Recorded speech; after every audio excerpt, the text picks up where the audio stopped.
সে। আজ রাতে মহেশ আর একবার দেখতে চান পেটিকাটি সস্থানে আছে কিনা। তিনি নিদ্রা আলোকে স্বেচ্ছায় নির্বাসন নিয়েছিলেন। কারণটা নিজেও ভালো জানেন না। এ কথা ঠিক, তিনি জ্যেষ্ঠ ভ্রাতার মুখোমুখি হতে চাইতেন না। আবার তার দেশ ভ্রমণের ইচ্ছাও ছিল না। পিতৃশোক তার কাছে এসেছিল নিদ্রা হয়ে, জাড্য হয়ে। বেঁচে থাকার প্রয়োজন যেন ফুরিয়ে গিয়েছিল। তার জ্যেষ্ঠ ভ্রাতা আর 2-1 বছর জীবিত থাকলে তিনি হয়তো মহানিদ্রার দেশে চলে যেতেন। সেই ক্ষমতা তার ছিল। তার গুরু তাকে যেমন নিদ্রা জয় করার বিদ্যা দিয়েছিলেন, তেমন স্বেচ্ছা মৃত্যুর বরও দিয়েছিলেন। কিন্তু 2টি বালকের দুর্বল লয়কারী শুনে তিনি সেই যে জেগে উঠলেন, তারপর সংসারের একটা অন্য মুখও দেখতে পেলেন। তার ভ্রাতুষ্পুত্র প্রমথেশ তাকে মায়ার অদৃশ্য বন্ধনে কিছুটা বেঁধে ফেলেছে।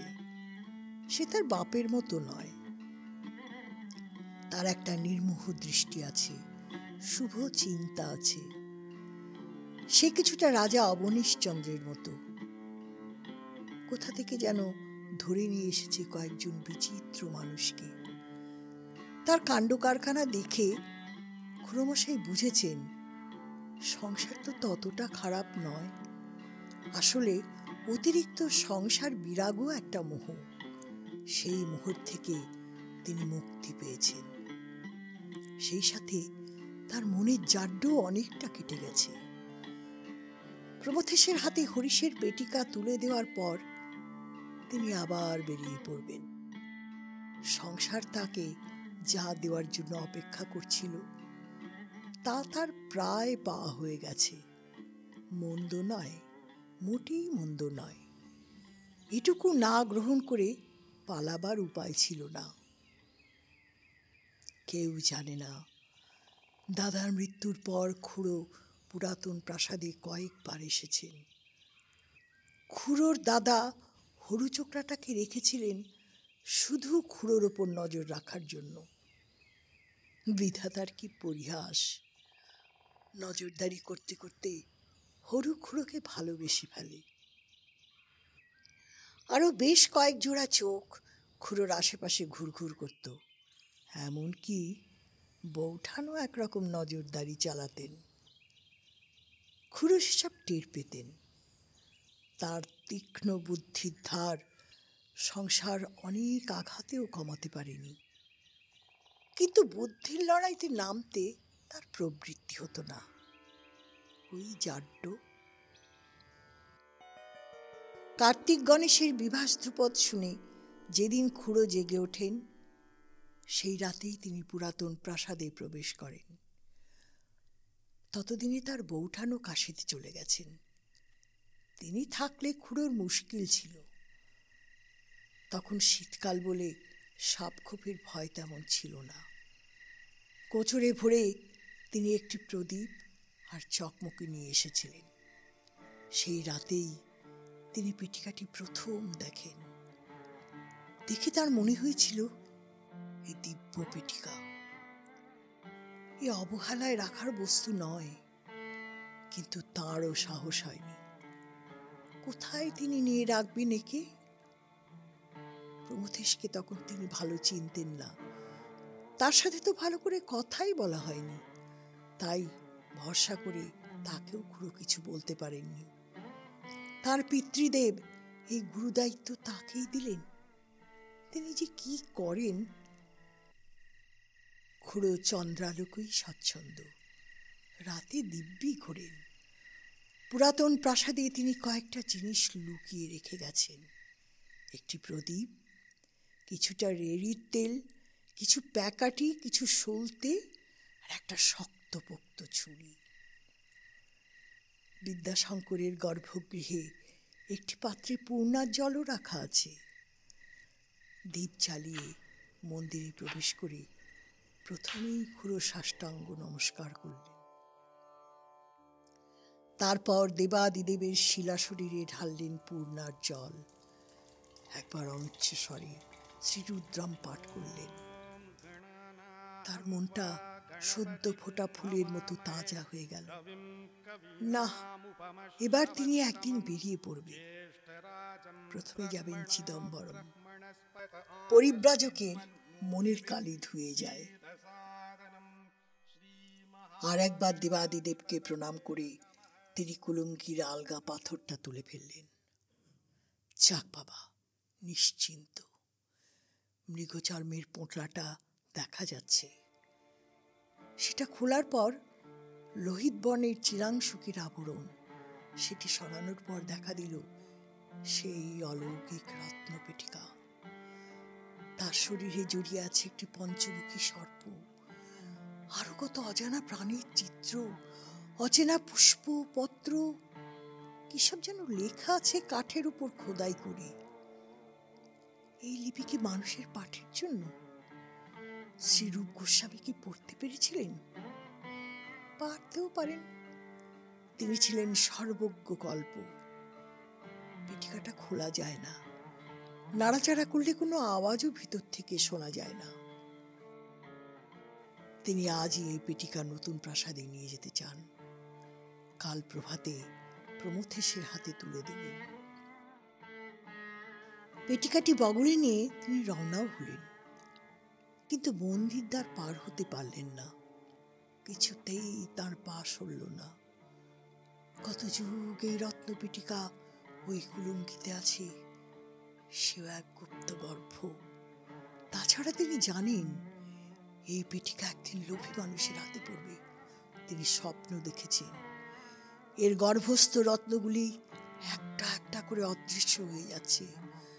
স্বপ্নের কথাটা মনে পড়ে গিয়ে তার ভয় হলো। তিনি পেটিকাটিকে তার পুরানো জায়গায় রেখে দিলেন। হঠাৎ একটা অদ্ভুত আওয়াজ শোনা গেল। তাড়াতাড়ি খুড়ো মন্দিরের বাইরে বেরিয়ে দেখলেন রমেশ মাহুলের দোতলার একটা ঘর থেকে অসংখ্য চামচিকে বেরিয়ে আসছে। তারা কিচিরমিচির করছে, ডানা ঝাপটাচ্ছে। দৃশ্যটা তার ভালো লাগলো না।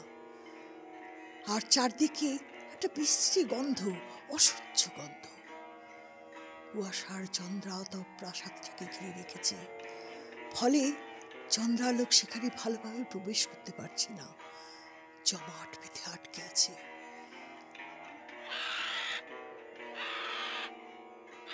দূরে কয়েকটা শকুনছানা কাঁদছে, মনে হয় মানুষের বাচ্চার কান্না। শিয়ালগুলো ভীত স্বরে ডাকাডাকি করছে। খুড়োর বুক কেঁপে উঠল। চামচিকেগুলো উড়ে যেতে খুড়ো দেখতে পেলেন রমেশ মহলের অরিন্দে দাঁড়িয়ে আছে সে।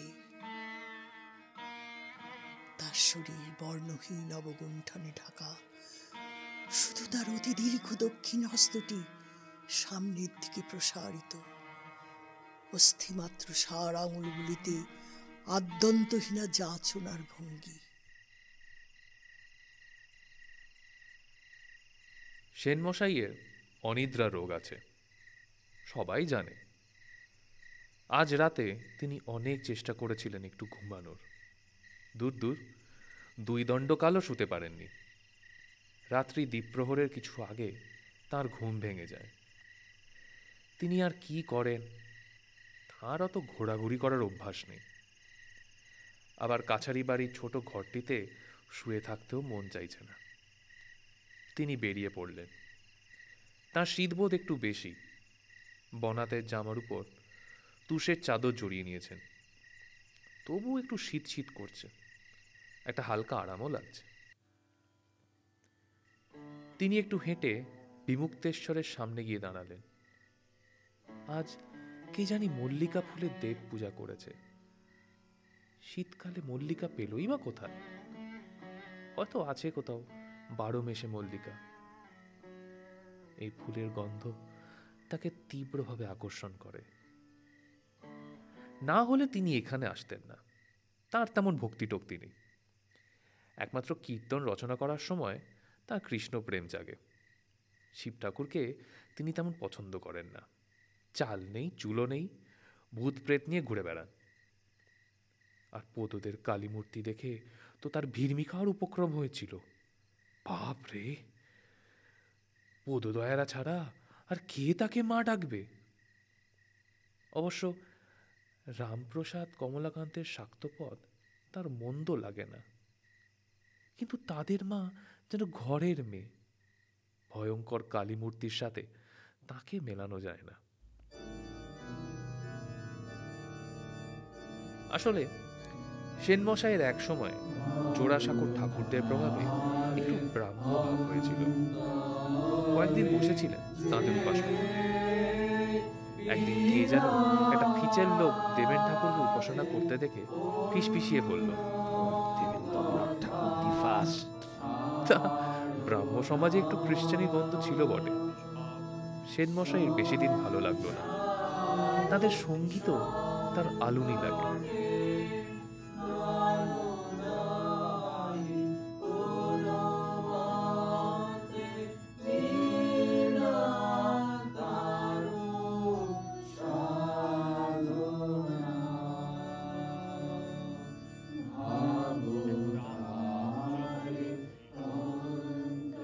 রাম রাম, এ একটা গান হলো?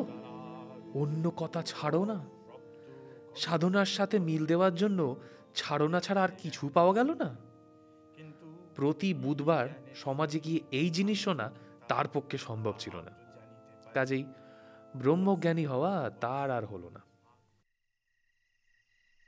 কিছুক্ষণ মন্দিরের সামনে দাঁড়িয়ে সেনমশাই দেবদেবীদের তুলনাত্মক আলোচনা করলেন, অবশ্যই মনে মনে। নিরাকার ব্রহ্মও বাদ যাননি, কিন্তু তার কাউকেই মনে ধরল না।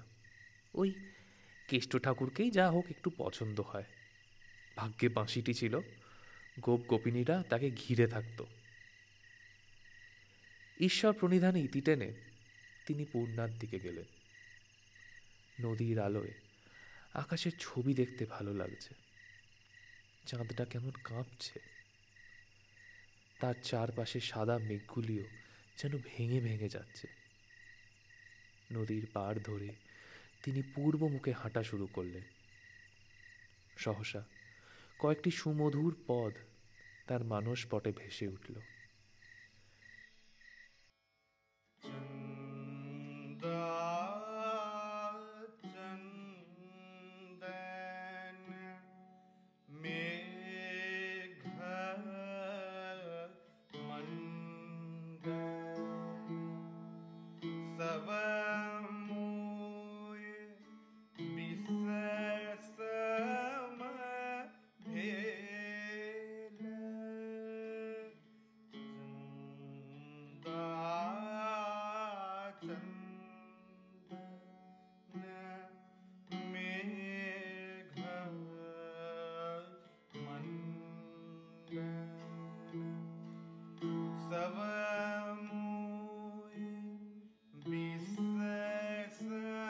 चंदा चंदन मेघ मंडन सब मोए बिस सम भेल।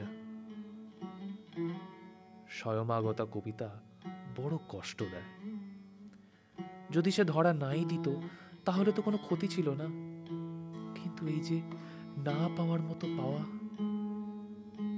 কেন শ্রীমতীর মনে হচ্ছে চাঁদ, চন্দন, মেঘ, অলংকার এসব তার কাছে বিষ? এই সব কিছুর সাথে নন্দনন্দনের সম্পর্ক আছে বলে? এই তো আরেকটা কথা পাওয়া গেল, নন্দক নন্দন। তারপর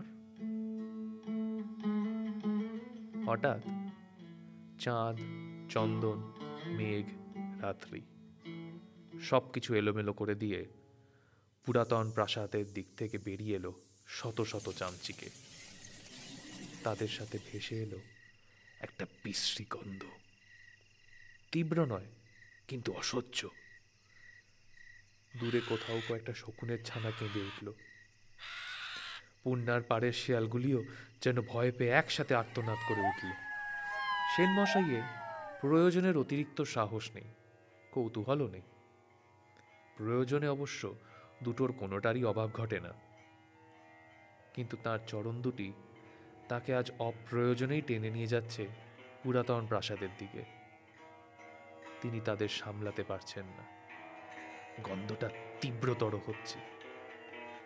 দ্রুত পদে হেঁটে তিনি পৌঁছে গেলেন পুরাতন প্রাসাদের দ্বারে। গন্ধটা সহ্য করা যাচ্ছে না। তার মাথায় একটা ব্যথা শুরু হলো। তবুও তিনি ব্যথাটা উপেক্ষা করে প্রাসাদের ভিতর ঢুকে পড়লেন। সামনের দিকে একটা প্রাঙ্গণ, ইতস্তত বিক্ষিপ্ত বেশ কয়েকটি বড় বড় গাছ, মাটিতে অজস্র আগাছা। বোঝাই যাচ্ছে বহুদিন এখানে মানুষ আসেনি। আগে এই জায়গাটা বোধহয় রাজাদের বাগান ছিল। হিন্দুরা মোগলদের মতন অত যত্ন করে বাগান করতে পারত না। তাদের একটু এলোমেলো গাছপালাই পছন্দ। বাগানটা পার করে তিনি দেখলেন আরও একটি তরুণ। তার পিছনে বিক্ষিপ্ত কয়েকটা অট্টালিকা, একটারও মাথায় ছাদ নেই। কোথাও তেমন পরিকল্পনার ছাপ নেই। দেখে মনে হয় এটা ছিল বাহির মহল, কাছারি বাড়ি আর কর্মচারীদের ঘর হবে। তিনি এগিয়ে চললেন। অন্দর মহলে ঢুকে চোখে পড়ল একটা মন্দির, পাথরের তৈরি। খুব একটা উঁচু নয়, তেমন অলঙ্করণও বোধহয় নেই, কিন্তু তার রূপ অপার্থিব। নির্মাণে দ্রাবিড় শৈলীর প্রভাব স্পষ্ট। আরও কিছুটা এগিয়ে গিয়ে তিনি লক্ষ্য করলেন মন্দিরের গর্ভে একটা অনুজ্জ্বল দ্বীপ জ্বলছে। এই রাতে কে জ্বালিয়েছে এই দ্বীপ? তাহলে নিশ্চয়ই কাছে পিঠে মানুষ আছে। তিনি গর্ভ মন্দিরে উঁকি দিয়ে দেখলেন একটা সদ্য অভিষিক্ত শিবলিঙ্গ। গৌরীপট্টটি একটু অন্যরকম, একটা চৌকো ভাব আছে। তাম্রের এক বিচিত্র সর্প শিবলিঙ্গটি বেষ্টন করে রেখেছে। এক কোণে একটি অর্ধপূর্ণ কলস। সেনমশাই এসবের অর্থ কিছুই বুঝলেন না। তিনি আরও বিস্মিত হলেন গর্ভমন্দিরের মেঝেতে জলে আঁকা টাটকা কতগুলি পায়ের ছাপ দেখে। কেউ এক্ষুনি মন্দির থেকে বাইরে গেছে। সেনমশাই একটু ভরসাও পেলেন। যে সদ্য শিবলিঙ্গকে স্নান করিয়ে গেছে সে নিশ্চয়ই চোর ডাকাত হবে না।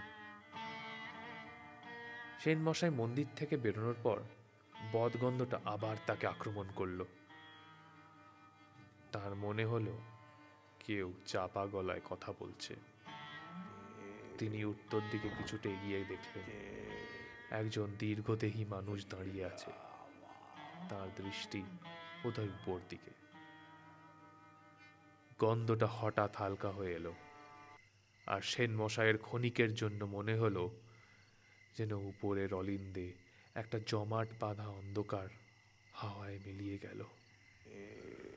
শুধু বাতাসে রয়ে গেল একটা খসখসে কণ্ঠস্বর, অশুভ অচেনা একটা কণ্ঠস্বর। হয়তো সেনমশাই ভুল শুনেছেন, কিন্তু তাঁর অস্বস্তিটা ভুল নয়। সেনমশাই দীর্ঘদেহী পুরুষটির দিকে এগিয়ে গেলেন। খুড়োমশাই না? তার তো এখন ঘুমানোর কথা। সেনমশাই এবার মৃদু গলায় ডাকলেন, খুড়োমশাই। তিনি চমকে পিছন ফিরলেন। ক্ষীণ চন্দ্রালোকেও সেনমশাই স্পষ্ট বুঝতে পারলেন খুড়োমশাইয়ের মুখটি বিবর্ণ। তাঁর ডান হাতে একটা ছুরি।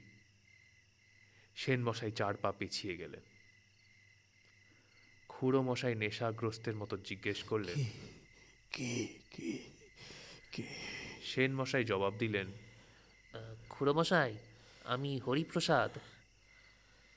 খুড়ো বিড়বিড় করে 3-4 বার বললেন, হরিপ্রসাদ, হরিপ্রসাদ। যেন তিনি মনে করার চেষ্টা করছেন। তারপর স্পষ্ট স্বরে প্রশ্ন করলেন, তুমি এটায় কি করছো? সেনমশাই বললেন, চলে এলাম ঘুরতে ঘুরতে। ঘরে যাবেন না? খুড়ো বললেন, চলো। তারা রওনা দিলেন। ছুরিটা খুড়োর হাতেই ধরা রইল। ফেরার পথে সেনমশাই তাকে কোনো প্রশ্ন করলেন না। সব কথা না জানাই ভালো। তাঁর কথাকোষ এতদিনে প্রায় ভরে এসেছে।